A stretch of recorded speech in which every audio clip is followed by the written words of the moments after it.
Circleville, Ohio was, a quiet town. It was really the kind of place where everyone knew their neighbors. People felt safe.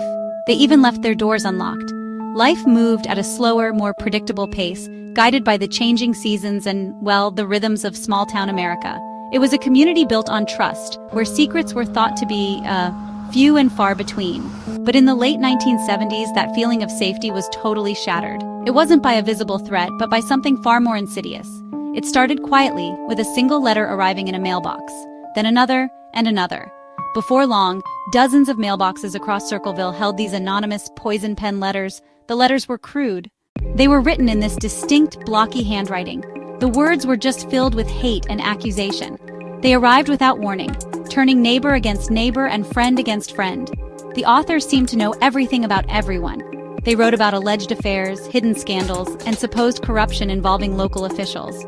The letters spread like a virus through the town, planting seeds of doubt and paranoia. Who was writing them? What did they want? Among the many residents of Circleville who received these disturbing letters, one person became the central focus of the writer's obsession. Her name was Mary Gillespie. She was a respected school bus driver for the Westfall local school district. The Circleville letter writer did not limit their attacks to Mary Gillespie. Their campaign of terror was widespread, ensnaring numerous residents in a web of suspicion and accusation. The letters were a tool of social disruption, designed to create chaos and mistrust throughout the small Ohio town. They were sent to business owners, city officials, teachers, and ordinary citizens, each one containing a tailor-made piece of poison. The writer accused people of embezzlement, of covering up crimes, and of engaging in scandalous affairs. The relentless barrage of letters had begun to poison the very air within the Gillespie home, taking a heavy toll on the family. The once peaceful household was now gripped by a quiet, creeping fear. Ron Gillespie, Mary's husband, felt the pressure mounting daily. He prided himself on protecting his family, yet he was fighting a ghost. He grew increasingly agitated, his frustration curdling into a constant, low-burning anger over the vile accusations against his wife. He was a man pushed to his limit, desperate to shield his loved ones from an invisible enemy. This dark cloud of suspicion hung heavy over their home, suffocating the joy that once filled its rooms. Then came the evening of August 19, 1977. A seemingly ordinary summer night was shattered by the shrill ring of the telephone, a sound that had come to signal dread. Ron answered it. We may never know exactly what was said on that call. Was it a final, goading taunt? A direct threat against his children? Whatever the words, they acted as a lit match to a fuse. Ron's face contorted with a sudden, violent rage. He slammed the phone down, grabbed his pistol, and stormed out of the house. He paused only to tell his terrified children he was going to confront the letter writer and end their nightmare for good. He got into his pickup truck, the engine roaring to life, and sped off into the darkness, his mind consumed by a desperate and righteous anger. It was the last time his family would ever see him alive. A short time later, under the cold gaze of the moon, Ron Gillespie's pickup truck was found. It hadn't reached its destination. Instead, it was a mangled wreck, wrapped around a thick tree at the side of the road. Even after her husband's suspicious death, Mary Gillespie's ordeal was far from over. The small town was no longer a sanctuary. Whispers followed her, and every shadow seemed to hold a threat. She felt a constant, gnawing fear, a sense that she was being watched by an unseen enemy who delighted in her torment. For a few weeks there was silence, a fragile peace that gave her a sliver of hope. But that hope was shattered when a new letter arrived. The handwriting was the same, but the words were crueler, more unhinged. The tormentor was back, and their obsession had clearly deepened. The writer now taunted Mary about Ron's death, mocking her grief with a chilling lack of remorse. They continued to insist she confess to the affair she had always vehemently denied, an affair that existed only in the writer's twisted imagination. The harassment escalated from the mailbox to the public eye. One afternoon on her school bus route, something caught Mary's eye, a piece of cardboard crudely attached to a fence post. As she drew closer, a cold fury washed over her. It was a handmade sign with a vulgar message directed at her young daughter. The writer had crossed a terrifying new line. Blindsided by a protective maternal rage, Mary pulled the bus over. Her only thought was to tear the hateful thing down. She marched to the fence post and yanked at the sign. But it didn't come away easily. There was a strange resistance. Her eyes followed a thin fishing line tied to the sign, a line that snaked down into the overgrown weeds where a small wooden box was hidden. A horrifying realization washed over her. This wasn't just a sign, it was a trigger.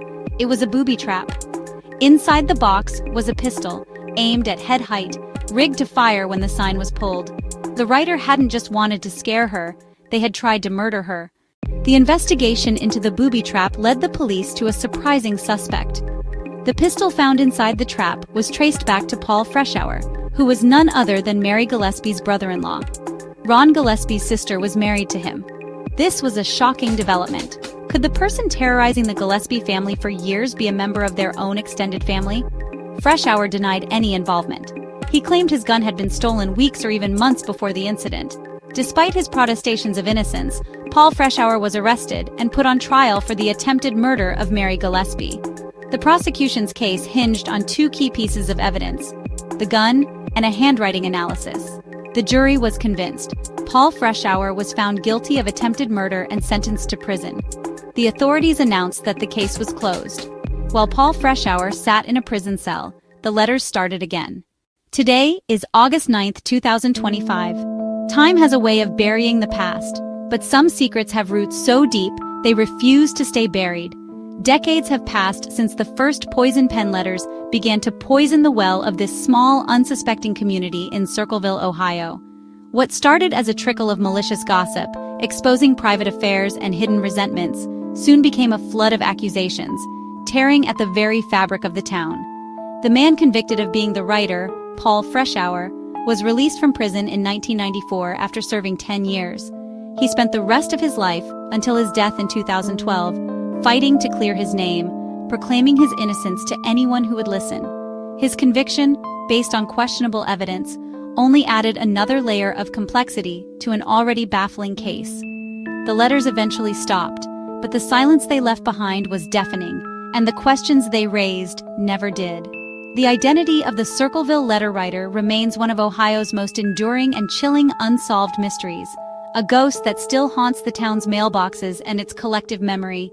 Who was this phantom author, this puppet master, who held an entire town captive with nothing more than paper and ink? Who was the person whose venomous words allegedly drove a man, Ron Gillespie, to a fatal car crash? And who would escalate from anonymous threats to attempted murder, rigging a deadly booby trap meant for Ron's wife, Mary? For years, the answers seemed to be buried forever, lost to time and the quiet complicity of a town desperate to move on. But the central question that haunts this case is the one surrounding Ron Gillespie's final moments. Was his death a tragic, coincidental accident on a dark road? A terrible twist of fate as he drove to confront a suspect? Or was it something far more sinister? Was he deliberately forced off the road, his car becoming his coffin, silenced forever by the very person whose secrets he was about to expose? The official report ruled it an accident, but the doubts linger, whispered on the streets of Circleville to this day. So what do you think? Was Ron Gillespie's death a terrible accident or a calculated murder? And if Paul Freshour was innocent, then who was the real Circleville letter writer? This is a story with no easy answers, a puzzle where the pieces refuse to fit. The secret, it seems, refuses to die.